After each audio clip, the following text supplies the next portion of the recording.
ठाकरेंची सेना मनसेला 70 जागा देण्याच्या तयारीत। मुंबईतील 36 मतदारसंघांमधील प्रत्येकी 2 जागा मनसेला देण्याचा प्रस्ताव। ठाकरेंच्या सेनेच्या वरिष्ठ नेत्यांमध्ये फॉर्म्युल्यावर प्राथमिक सहमती, सूत्रांची माहिती।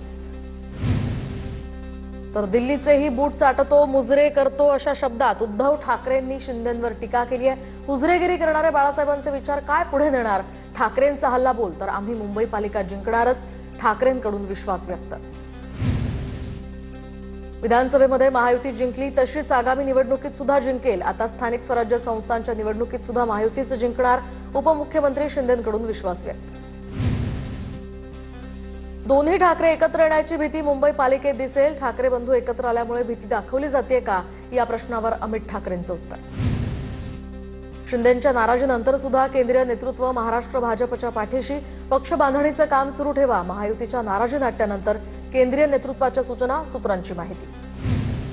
महाराष्ट्रातील घडामोडींकडे माझं लक्ष, तुम्ही एनडीएचे प्रमुख, तुमचा सन्मान राखला जाईल।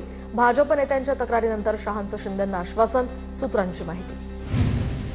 तर महायुतीमध्ये एकमेकांच्या नसा आवळणं सुरूच। बाबा मला मारलं असं म्हणून कुणीतरी दिल्लीला गेलंय, इतकी लाचारी कशासाठी?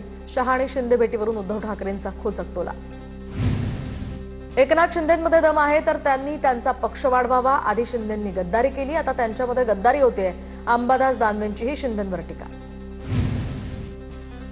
माझ्या मतदारसंघातील भाजप पदाधिकारी शिवसेनेत गेलेत, ज्यांना संधी मिळाली ते शिवसेनेत गेले, कुठली नाराजी नाही। चंद्रशेखर बावनकुळेंकडून स्पष्ट। तर काँग्रेसमध्ये सुद्धा नाराजी, अनेक लोक भाजपात येत असल्याचंही वक्तव्य। मित्रपक्षातील संभाव्य पक्षप्रवेश थांबवा, महायुतीमध्ये वितुष्ट येईल असं काम करू नका।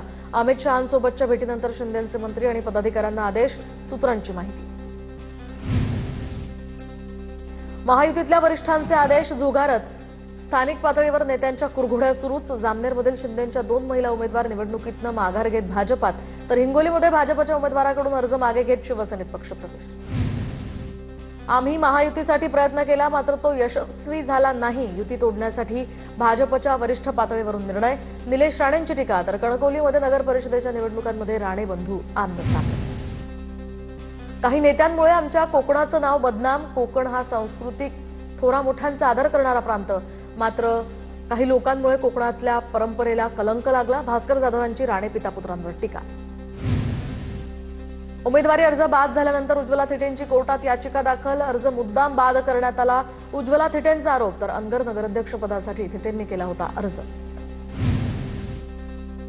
अक्कलकोट नगर परिषदेतील नगरसेवक पदाचे उमेदवार सहलीला सत्ताधारी नेते दबाव आणून अर्ज माघारी घ्यायला लावत असल्याचाही आरोप। काँग्रेसचे तालुकाध्यक्ष मल्लू पाटलांची माहिती। दरम्यान आता काँग्रेसचे उमेदवार नॉट रिचेबल असल्याची माहिती। मुख्यमंत्री फडणवीसांचे मामेभाऊ अमरावतीमध्ये नगरसेवकपदी बिनविरोध, तर चिखलदरा नगर परिषद निवडणुकीतनं काँग्रेस उमेदवारानं माघार घेतल्यामुळे विजय। मुख्यमंत्री फडणवीसांकडून फोनवरून शुभेच्छा।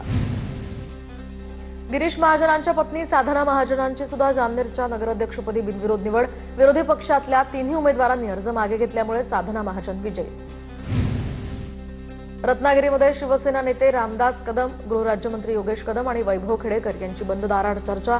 वैभव खेडेकर यांच्या पत्नी वैभवी खेडेकर आज अर्ज मागे घेणार, सूत्रांची माहिती।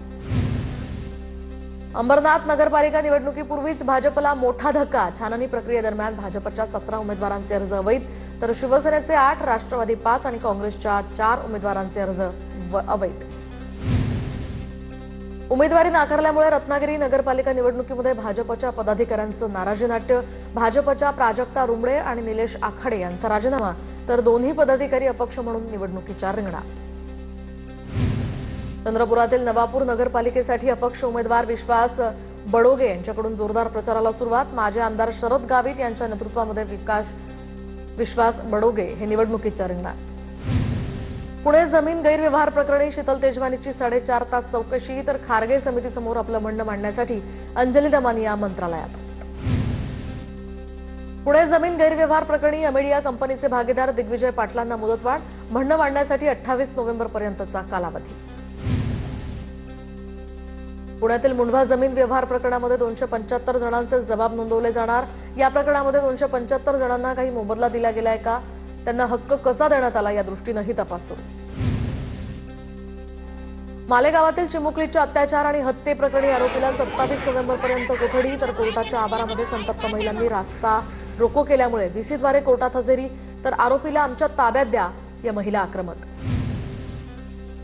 मनोज जरांगेंकडून मालेगावमधील पीडित चिमुकलीच्या कुटुंबियांचं सांत्वन, 2 महिन्यात आरोपीला फाशी द्या तरच तुमचा धाक बसेल, आरोपीचा एन्काउंटर करा, जरांगेंची मागणी.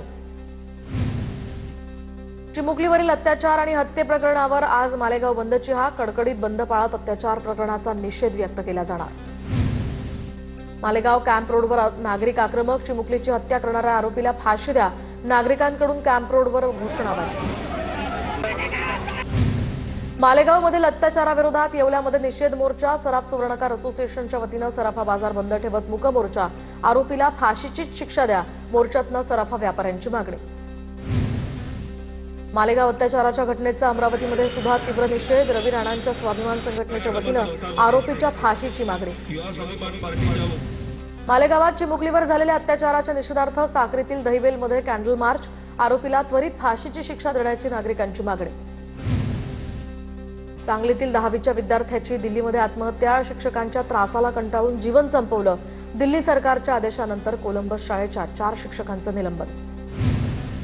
धुळ्यामध्ये नगर परिषद निवडणुकीच्या पार्श्वभूमीवर पोलीस प्रशासनाकडून विविध ठिकाणी नाकाबंदी, कायदा आणि सुव्यवस्था बिघडू नये यासाठी पोलीस प्रशासन सज्ज. गोरेगाव रेल्वे स्टेशन बाहेर अनधिकृत फेरीवाल्यांच्या 2 टोळ्यांमध्ये तुफान हाणामारीनंतर अनधिकृत फेरीवाल्यांविरोधात मनसे आक्रमक, मनसेकडून रेल्वे स्टेशन परिसरात आंदोलन. लाडक्या बहिणींना नोव्हेंबरच्या शेवटच्या आठवड्यामध्ये पैसे मिळणार, सूत्रांची माहिती, तर निवडणुकीच्या आधीच लाडक्या बहिणींना पैसे मिळण्याची चिन्ह. दिशा सालियन मृत्यू प्रकरणी प्राथमिक चौकशीचा अहवाल सादर करणार की नाही, हायकोर्टाचा राज्य सरकारला सवाल, मृत्यूपूर्वी लैंगिक अत्याचार झाल्याचा आरोप करत दिशाच्या वडिलांची याचिका. पश्चिम रेल्वेवर आज रात्री 6 तासांचा ब्लॉक, तर वसई रोड वैतरणा स्थानकांदरम्यान अप आणि डाऊन जलद मार्गावर ब्लॉकमुळे विरार भरूच मेमू 15 मिनिटं विलंबानं धावणार. पुणे शहरात आज कमी दाबानं पाणी पुरवठा होणार, देखभाल आणि दुरुस्तीच्या कामामुळे काल शहराचा पाणी पुरवठा बंद होता. रायगडच्या ताम्हिणी घाटात भीषण अपघात, खोलदरीमध्ये थार गाडी कोसळल्यामुळे 6 तरुण ठार, बचाव पथकानं तरुणांचे मृतदेह बाहेर काढले. रायगडच्या पेण शहरातील 2 तरुणांचा भीषण अपघातात मृत्यू, गणपतीवाडी स्टॉपजवळ अपघात झाल्याची माहिती. पुण्याच्या बालेवाडीत हिट अँड रनची घटना, अपघातामध्ये 7 वर्षीय मुलीचा मृत्यू, अपघातानंतर टेम्पो चालक फरार, अपघातात 5 वर्षीय भाऊ आणि आजोबाही जखमी. नांदेडच्या माहूर तालुक्यातल्या पाचुंदा या गावामध्ये दुहेरी हत्याकांड, कापूस वेचणीसाठी गेलेल्या 2 सख्ख्या जावांची हत्या, लूटमारीतून हत्या घडल्याची शक्यता, पोलिसांकडून या संदर्भातला अधिकचा तपास सुरू. नागपूरमध्ये ऑपरेशन थंडर अंतर्गत लकडगंज पोलिसांची मोठी कारवाई, तर आता अवैध औषध विक्री रॅकेटचा पर्दाफाश, कारवाईमध्ये 2,48,301 रुपयांचा मुद्देमाल जप्त. नांदेडमध्ये विद्यार्थ्यांना वसतिगृह खाली करण्याच्या सूचना, तर क्रीडा महोत्सवासाठी हे वसतिगृह रिकामा करण्याच्या सूचना, विद्यापीठात विद्यार्थी संघटनेचं या विरोधात जोरदार आंदोलन, विद्यार्थ्यांची पर्यायी राहण्याची व्यवस्था करण्याची सुद्धा मागणी.